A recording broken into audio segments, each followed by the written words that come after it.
Hello everybody and welcome to another video on the channel of Gilesy and Steve. You're lucky this week you're going to get another match preview for Wigan because Paul couldn't be bothered to wait and did his own, the selfish little git.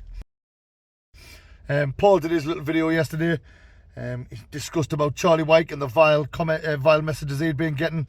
I'm not going to touch on that because Paul's already covered it. Just don't do it, didn't be an arsehole, you know what I mean? He's also mentioned, obviously, that we had a lot of people entering, should we say, the competition for the Barcelona shirt, which was won by Adrian Kitchen. So congratulations, Adrian. And there was more people putting in the score predictions when there was a prize available, which is funny enough, isn't it?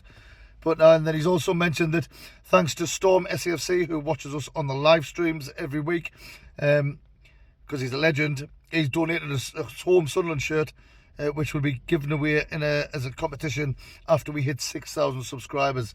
So on that, do us a favour, just hit the thumbs up on this video, and if you're new, subscribe. Really appreciate it. It would mean a lot to us and it'll help our channel grow. Wigan, Saturday. It's going to be a tough one, but let's be honest, they all are, especially when you've got any strikers. Last season we did the treble out of them, beat them in the cup, and then we beat them twice in the league. But yet they still went on and won the league, didn't they? We know they've got a lot of players which are very familiar to us. We've got Max Power, Charlie Wyke, I've just said there's loads, I can't remember them, Ashley Fletcher, Nathan Broadhead, and obviously that terrorist supporting twat as well. I'm not going to say his name because he's not worthy.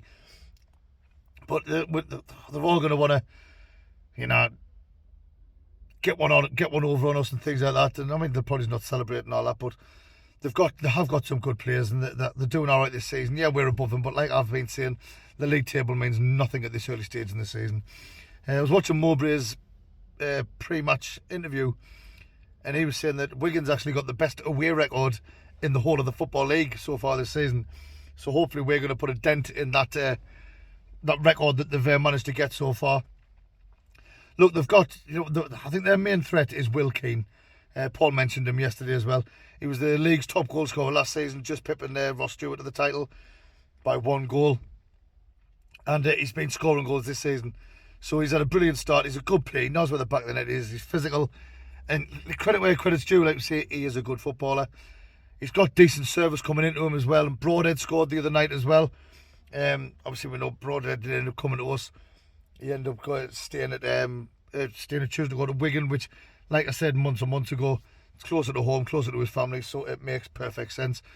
But hey, they've got a good record. They've got great players. They've got good players. And they're doing well so far. So it's not going to be a walk in the park. Obviously, Sunderland still haven't got any strikers.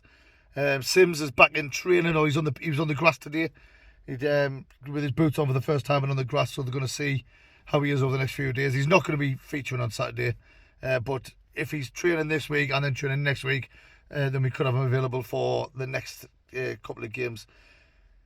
Hopefully, fingers crossed, but we've got to deal with the situation that we have at the minute. I've been saying for a few weeks, put Jack Clark up front, or stick Jewis and Bennett up front just for the pace and things like that. He ended up putting Clark up front towards the end of the Swansea game, and he got a goal. We know he likes to run at players. We know he knows where the back of the net is. He's fast and he's skillful, so why not put him there and see what happens? Corey Evans is suspended on Saturday, so there's definitely going to be a change in the team.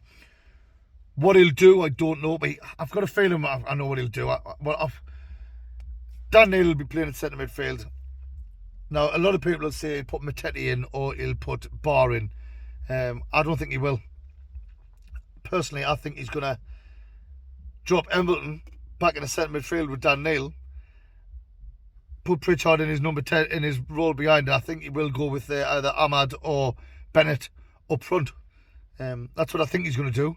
I think he'll keep the same back four with obviously Bart, Gooch, I'm having brain farts today.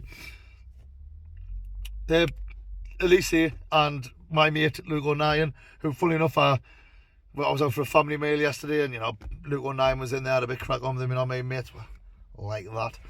Friends! And obviously Patterson's been having a brilliant season so far, so he'll keep his place between the sticks. But that's what I think he's going to do. I think he'll put Bennett or Ahmad up front. Drop Embleton back to centre midfield with Dan Neil. Is it what I think he should do? No. Me personally, I think Embleton's still better when he comes off the bench. But he's been starting them and he's been keeping them on. When he's been taking other players off, he's been keeping them on. So that's what I think he'll do. We'll have to wait and see on Saturday to see what he actually goes for.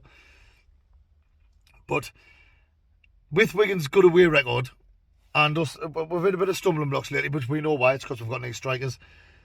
I'm still confident going into this game. I think Wigan's, although they won the league last season, we've done them 3 times last season. And I think we're going to be up for the game because the second half against Swansea, we were brilliant. We just couldn't get that finished goal. Obviously, Clark scored. And we just couldn't get any more. But I do believe I'm going in. Paul's score prediction was a boring 1-0, which is what he normally goes for. I'm going to go for what I normally go for, and I'm going to say Sunderland 3-1. I do believe one of the ex-Sunderland players at Wigan is going to get a goal. But I still think we're going to win 3-1. I think the young'uns are going to. I think if one of the young'uns starts, I think he's going to go all hell for leather and he's going to surprise a few people. And I think we're going to be up for this game, and I think we're really going to go for it because the last 2 home games were 0-0. I think the players are going to be really up for it. They're going to get involved. We're going to make things happen and make things work. And I'm going for a 3-1 win to Sunderland. Bear in mind, I said Corey Evans is suspended. Must remind you that Jack Clark and Luke O'Nien are only 1 yellow card away from a suspension as well, unless they can stay clear for the 6 weeks. But let's be honest, they're not going to do that, especially Luke O'Nien. So there's could be a couple more suspensions coming up, which means people will get the chances in the team. But we've got to see what happens. Me and Paul will be there on Saturday. Well, we should be there for the Wigan game. We don't know where we're going to be yet. Depends what the weather's like. We might go to a pub before the game, or we might go to the Beacon. And if it's not raining, we might be just at the statue. But if you see us, as always, come over, say hello. If you want to get on the channel, we'll get you on the channel. And let's get there, be the 12th man, and back the lads. Remember, hit the thumbs up and subscribe if you're new. And we'll see you on Saturday. How are the lads?